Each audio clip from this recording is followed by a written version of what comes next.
Hello and welcome to Thought for December the 3rd. Our readings are Job chapters 3 and 4, Jonah chapter 4 and Hebrews chapter 10. And our thought is, you have need of. Is there anyone who thinks they do not need anything?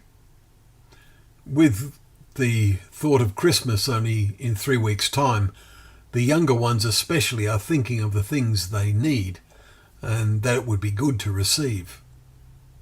Our readings today in Hebrews say, "For you have need of endurance, so that when you have done the will of God, you may receive what is promised." Chapter 10, verse 36. Are you enduring? We live in a world, at least in this country, that is very impatient. It is said, this is the now generation. Until recently, it was easy, and still is to some extent, to get what you want now and pay later. The folly of living beyond one's income is becoming more evident. Some countries, especially in Europe, are learning this and are having to endure the pain of austerity. But the letter to Hebrews is about something entirely different. Paul tells them, "Do not throw away your confidence, which has great reward." Verse 35. We throw or give away the things we do not need. But confidence? What do you and I have confidence in? Do we have confidence in God's knowledge and oversight in all that happens as a result of the free will he allows? What confidence do we have in what will happen in the future? God has oversight of that and can intervene as he chooses, as our readings frequently reveal. Often we puzzle to know more exactly what they are alluding to.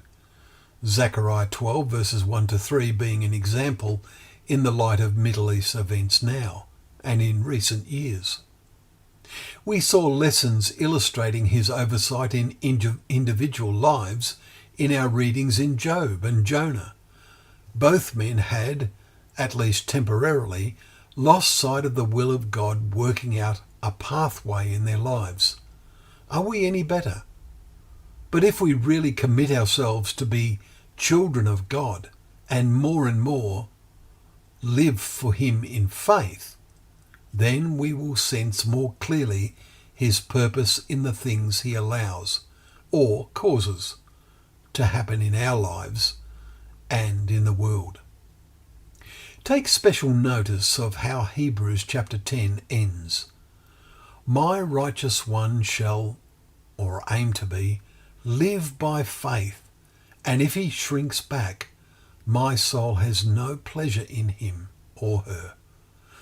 But we are not of those who shrink back and are destroyed, but of those who have faith and preserve their souls. Verses 38 to 39. Wise men have written about the power of positive thinking, but Hebrews reminds us of the words of Jesus himself. The one who endures to the end will be saved. Matthew 24 verse 14. Let us try harder to see the need of endurance and put what we see into practice. Well, thank you once again for joining us for Thought for the Day, where together we can open up the pages of God's Word, knowing that Word to be a lamp to our feet and a light to our path.